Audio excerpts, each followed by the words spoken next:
ইতিমধ্যেই আবাস যোজনার দ্বিতীয় কিস্তির টাকা ছাড়া হয়ে গেছে মাননীয় মুখ্যমন্ত্রী মমতা বন্দ্যোপাধ্যায়ের পক্ষ থেকে।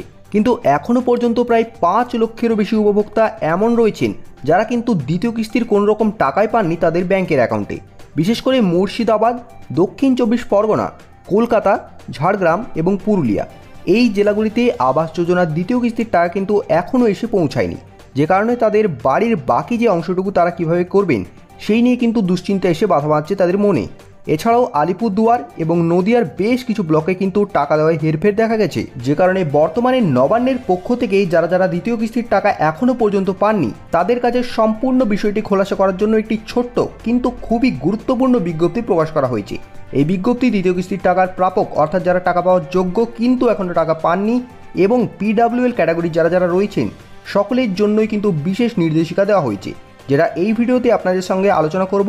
তাই অবশ্যই সম্পূর্ণ ভিডিওটি মন দিয়ে দেখতে থাকুন এবং চ্যানেল নতুন এসে থাকলে চ্যানেলটিকে সাবস্ক্রাইব করে রাখুন এরকমের গুরুত্বপূর্ণ আপডেট সবার আগে পাওয়ার জন্য। তো যেমনটা দেখতেই পাচ্ছেন, নবান্নের তরফ থেকে নিউজ 18 বাংলা মারফত এই যে বিজ্ঞপ্তি, যার হেডলাইনে লেখা রয়েছে বাংলার বাড়ির প্রথম কিস্তির টাকা পাওয়ার পরও কতটুকু কাজ চলছে চূড়ান্ত গড়িমসি। এখানে দেখুন খবরটি প্রকাশিত হয়েছে 24শে মে 2025, অর্থাৎ একদমই কিন্তু লেটেস্ট খবর আপনাদের জন্য। এখানে বিস্তারিত বিজ্ঞপ্তিতে যদি নজর রাখি তাহলে দেখতে পাচ্ছি লেখা রয়েছে বাংলার বাড়ি গ্রামীণের প্রথম কিস্তির টাকা খরচ করেছে 72.10% উপভোক্তারা।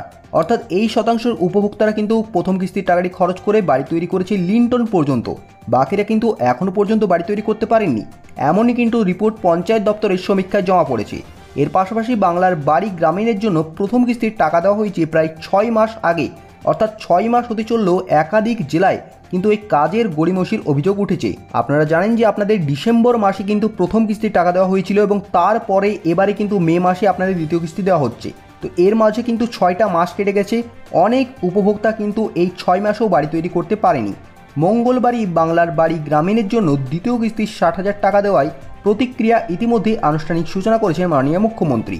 ভিট থেকে লিন্টন পর্যন্ত প্রথম কিস্তির টাকায় উপভোক্তাদের করতে হবে এবং প্রথম কিস্তির টাকা খরচের পরেই কিন্তু নিয়ম মাফিক আপনাদের দ্বিতীয় কিস্তির টাকাটি পাবেন উপভোক্তারা। অর্থাৎ উপভোক্তারা যদি লিন্টন পর্যন্ত বাড়ি তৈরি না করেন সেক্ষেত্রে কিন্তু কোনোভাবেই তাদেরকে দ্বিতীয় কিস্তির টাকাটি দেওয়া হবে না, এমনটা কিন্তু মুখ্যমন্ত্রী স্পষ্টভাবে জানিয়ে দিয়েছেন এই বিজ্ঞপ্তির মাধ্যমে। এরই সঙ্গে কলকাতা 24x7 খবরে কিন্তু হেডলাইনে স্পষ্টভাবে জানিয়ে দিয়েছে বাংলার বাড়ির দ্বিতীয় কিস্তির টাকার ঘোষণা মুখ্যমন্ত্রীর। প্রকল্পের আওতায় আরও 16 লক্ষ উপভোক্তা, অর্থাৎ আরও কিন্তু 16 লক্ষ উপভোক্তাকে এবারে টাকা দেওয়া হচ্ছে। মুখ্যমন্ত্রী মমতা বন্দ্যোপাধ্যায় মঙ্গলবার রাজ্যের প্রধান আবাসন প্রকল্প বাংলার বাড়ি গ্রামীণের আওতায় দ্বিতীয় কিস্তির টাকা অর্থ বিতরণের ঘোষণা করেছেন। এই প্রকল্পের লক্ষ্য গ্রামীণ বাংলার দরিদ্র এবং যোগ্য পরিবারগুলির জন্য আবাসন নির্মাণে সহায়তা প্রদান করা। এই প্রকল্পের অধীনে প্রত্যেকটি পরিবারকে 1.2 লক্ষ অর্থাৎ 1,20,000 টাকা করে দুটি সমান কিস্তিতে দেওয়া হবে। এই বিষয়ে মুখ্যমন্ত্রীর তরফ থেকে কী ঘোষণা করা হয়েছে দেখুন। ঘোষণা করা হয়েছে দ্বিতীয় কিস্তি হিসাবে 60,200 কোটি টাকা এখন সরাসরি উপভোক্তাদের ব্যাংকের অ্যাকাউন্টে স্থানান্তরিত হয়েছে। অর্থাৎ সেদিন জলপাইগুড়ি থেকে যে মুখ্যমন্ত্রী টাকা দিলেন সেক্ষেত্রে কিন্তু 7,200 কোটি টাকা কিন্তু দেওয়া হয়েছে ইতিমধ্যেই। গত বছরের ডিসেম্বরে প্রথম কিস্তি হিসাবে একই পরিমাণ অর্থ অর্থাৎ 7,200 কোটি টাকা কিন্তু বিতরণ করা হয়েছিল। এর ফলে রাজ্য সরকার মোট 14,400 কোটি টাকা কিন্তু দিয়েছে, সম্পূর্ণ নিজস্ব তহবিল থেকে ব্যয় করেছে। এক্ষেত্রে কিন্তু কোনো রকম কেন্দ্রীয় অনুদান নেই, সম্পূর্ণটাই কিন্তু দিয়েছে রাজ্য সরকার, যা লক্ষ লক্ষ পরিবারের উপকারে এসেছে। বন্ধুরা, রাজ্যের তহবিল থেকে পরিচালিত এই উদ্যোগের জন্য গর্ব প্রকাশ করে মুখ্যমন্ত্রী মমতা বন্দ্যোপাধ্যায় বলেন, আমাদের সরকার এই প্রকল্পের আওতায় ঘর নির্মাণের জন্য সম্পূর্ণ নিজের তহবিল থেকে মোট 14,400 কোটি টাকা ব্যয় করেছি। আমি সকলকে আমার আন্তরিক অভিনন্দন জানাই। মুখ্যমন্ত্রী আরও ঘোষণা করেছেন যে অতিরিক্ত 16 লক্ষ যোগ্য পরিবারকে এই প্রকল্পের আওতায় আনা হবে।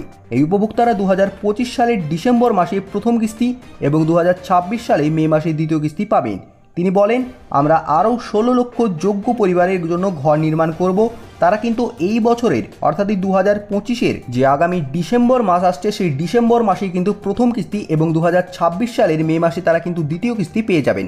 আমি তাদের জন্য আগাম শুভেচ্ছা জানাই। তার এই বক্তব্য তিনি একটি পোস্টের মাধ্যমে জানান। বাংলার বাড়ি গ্রামীণ প্রকল্পটি পশ্চিমবঙ্গ সরকারের একটি মুখ্য উদ্যোগ, যার মাধ্যমে গ্রামীণ এলাকার দরিদ্র পরিবারগুলির জন্য পাকা বাড়ি নির্মাণের সুযোগ করে দেওয়া হচ্ছে। এই প্রকল্পের মাধ্যমে রাজ্য সরকার নিশ্চিত করছে যে প্রত্যেকটি যাতে যোগ্য পরিবার একটি নিরাপদ এবং টেকসই আবাসন পায়। প্রতি পরিবারকে 1.2 লক্ষ টাকার আর্থিক সহায়তা দুটি কিস্তিতে প্রদান করা হচ্ছে, যা তাদের ঘর নির্মাণে সরাসরি সহায়তা করছে। প্রথম কিস্তি নির্মাণ শুরু করার জন্য এবং দ্বিতীয় কিস্তি নির্মাণ কাজ শেষ করার জন্য কিন্তু ব্যবহৃত হচ্ছে। বন্ধুরা, এই প্রকল্পে রাজ্য সরকারের নিজস্ব তহবিলের কি ভূমিকা রয়েছে দেখুন। এই প্রকল্পের সবচেয়ে উল্লেখযোগ্য দিক হলো এটি সম্পূর্ণভাবে রাজ্য সরকারের নিজস্ব তহবিল থেকে পরিচালিত হচ্ছে। কেন্দ্রীয় সরকারের কোনো রকমের আর্থিক সহায়তা ছাড়াই পশ্চিমবঙ্গ সরকার 12 লক্ষ পরিবারের জন্য 14,400 কোটি টাকা ব্যয় করছে। এটি রাজ্যের সক্ষমতা এবং জনকল্যাণের জন্য প্রতিশ্রুতির রক্ষা বহন করছে। মুখ্যমন্ত্রী মমতা বন্দ্যোপাধ্যায় এই প্রকল্পকে গ্রামীণ উন্নয়নের একটি মাইল ফলক হিসাবে উল্লেখ করেছেন, যা কিন্তু গ্রামের দরিদ্র মানুষের জীবনযাত্রার মান আরও উন্নত করবে। বন্ধুরা, যারা যারা PWL ক্যাটাগরির অন্তর্গত আছেন তাদের জন্য খুবই বড় একটি ঘোষণা দেখুন, আরও 16 লক্ষ পরিবারের অন্তর্ভুক্তি। মুখ্যমন্ত্রীর ঘোষণা অনুযায়ী প্রকল্পের দ্বিতীয় পর্যায়ে আরও 16 লক্ষ পরিবারকে এই সুবিধার আওতায় আনা হবে। এই পরিবারগুলি 2025 সালের ডিসেম্বরে প্রথম কিস্তি এবং 2026 সালে মে মাসের দ্বিতীয় কিস্তিটি পেয়ে যাবেন। এই প্রকল্পের মাধ্যমে পদক্ষেপের মাধ্যমে রাজ্য সরকার কিন্তু আরও বেশি সংখ্যক গ্রামীণ পরিবারের আবাসন কিন্তু নিশ্চিত করতে চাইছে। এটি গ্রামীণ অর্থনীতিকে শক্তিশালী করার পাশাপাশি সামাজিক ন্যায় বিচারের দিকেও কিন্তু একটি গুরুত্বপূর্ণ পদক্ষেপ হচ্ছে। এই প্রকল্পের কী কী সুবিধা এবং প্রভাব রয়েছে দেখুন। বাংলার বাড়ি প্রকল্পটি গ্রামীণ বাংলার পরিবারগুলির জন্য একটি গুরুত্বপূর্ণ সহায়তা। এই প্রকল্পের মাধ্যমে দরিদ্র পরিবারগুলির পাকা ঘর নির্মাণ করতে পারছে, যা তাদের জীবনযাত্রার মান উন্নত করছে। এছাড়াও যে সমস্ত ঘরগুলি প্রাকৃতিক দুর্যোগের কারণে সুরক্ষা প্রদান করে এবং পরিবারগুলির জন্য একটি নিরাপদ আশ্রয় কিন্তু নিশ্চিত করছে। এছাড়াও এই প্রকল্পের স্থানীয় অর্থনীতিকে উৎসাহিত করছে, যার কারণে ঘর নির্মাণের জন্য শ্রমিক এবং নির্মাণ সামগ্রীর চাহিদা বাড়ছে। বন্ধুরা, মুখ্যমন্ত্রীর এই প্রকল্পের সাফল্যের জন্য রাজ্যের প্রশাসনিক কর্মকর্তা এবং সংশ্লিষ্ট দপ্তরগুলির প্রশংসা করেছেন। তিনি বলেন, এই প্রকল্পের সাফল্য আমাদের সরকারের সম্মিলিত প্রচেষ্টার ফল। এই গ্রামীণ প্রকল্পের প্রত্যেকটি পরিবারের জন্য একটি উন্নত এবং জীবন সুনিশ্চিত করতে বদ্ধপরিকর। এছাড়াও ভবিষ্যৎ পরিকল্পনা এখানে আনা হচ্ছে। অতিরিক্ত 16 লক্ষ পরিবারকে এই প্রকল্পের আওতায় আনার ঘোষণা রাজ্য সরকারের দীর্ঘমেয়াদী পরিকল্পনার অংশ। এই পদক্ষেপের মাধ্যমে পশ্চিমবঙ্গ সরকার গ্রামীণ উন্নয়নের ক্ষেত্রে আরও কিন্তু একটি মাইলফলক নিশ্চিত করতে চলেছে। মুখ্যমন্ত্রী জানিয়েছেন, প্রকল্পের বাস্তবায়ন সুষ্ঠুভাবে সম্পূর্ণ করার জন্য স্থানীয় প্রশাসন এবং পঞ্চায়েত ব্যবস্থাকে আরও শক্তিশালী করা হবে। এছাড়াও অর্থ বিতরণের স্বচ্ছতা নিশ্চিত করতে ডিজিটাল প্ল্যাটফর্মের ব্যবহার কিন্তু আরও বাড়ানো হবে। বাংলার বাড়ি গ্রামীণ প্রকল্পটি পশ্চিমবঙ্গ সরকারের জনকল্যাণমূলক উদ্যোগের একটি উজ্জ্বল উদাহরণ এবং 12 লক্ষ পরিবারের জন্য 14,400 কোটি টাকার বিনিয়োগ আরও 16 লক্ষ পরিবারকে এই প্রকল্পের আওতায় আনার পরিকল্পনা রাজ্যের উন্নতি এবং গ্রামোন্নয়ন উন্নয়নের একটি প্রতিশ্রুতি প্রকাশ করে।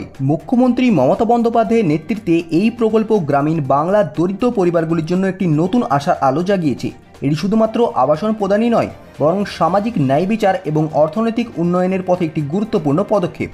তো আপনাদের মধ্যে কারা কারা এখনও পর্যন্ত দ্বিতীয় কিস্তির টাকাটি পাননি এবং কারা কারা পেয়ে গেছেন তারা কিন্তু অবশ্যই কমেন্ট করে জানাতে একদমই ভুলবেন না। বন্ধুরা, আশা করি আজকের এই ভিডিওটি আপনাদের জন্য অত্যন্ত উপকারী এবং ভিডিওটি ভালো লেগে থাকলে ভিডিওতে একটি লাইক করে দেবেন এবং চ্যানেল নতুন এসে থাকলে চ্যানেলটিকে সাবস্ক্রাইব করে তার পাশে থাকা বেল আইকনে ক্লিক করে সেটিকে অল নোটিফিকেশনে অন করে দেবেন। আপনাদের মধ্যে যারা যারা এখনও পর্যন্ত টাকা পাননি তাদের উদ্দেশ্যে বলে রাখি যে আপনারা কিন্তু এই মে মাসে আপনাদের সমস্ত টাকা পেয়ে যাবেন। এক্ষেত্রে জেলায় জেলায় টাকা যেতে একটু দেরি হচ্ছে, কিন্তু এই মে মাসের মধ্যে সকলের টাকা ক্লিয়ার করে দেওয়া হবে, এমনটাই কিন্তু ঘোষণা করে দিয়েছেন মাননীয় মুখ্যমন্ত্রী মমতা বন্দ্যোপাধ্যায়। এছাড়াও যারা যারা PWL ক্যাটাগরির লিস্টে রয়েছেন তাদের কিন্তু টাকাও আসবে এবং সেটা আসবে ডিসেম্বর মাসে। ডিসেম্বর মাসে তাদের প্রথম কিস্তির টাকা দেওয়া হবে এবং দ্বিতীয় কিস্তি তাদের আসবে পরবর্তী মে মাসে। অর্থাৎ মে থেকে জুন মাসের মধ্যে তারা কিন্তু দ্বিতীয় কিস্তির টাকাটি পেয়ে যাবেন। তাই একদমই কিন্তু চিন্তা করার কোনো কারণ নেই, একদমই কিন্তু ঘাবড়াবেন না। আপনাদের প্রথম এবং দ্বিতীয় কিস্তি সবটাই কিন্তু সুরক্ষিত রয়েছে।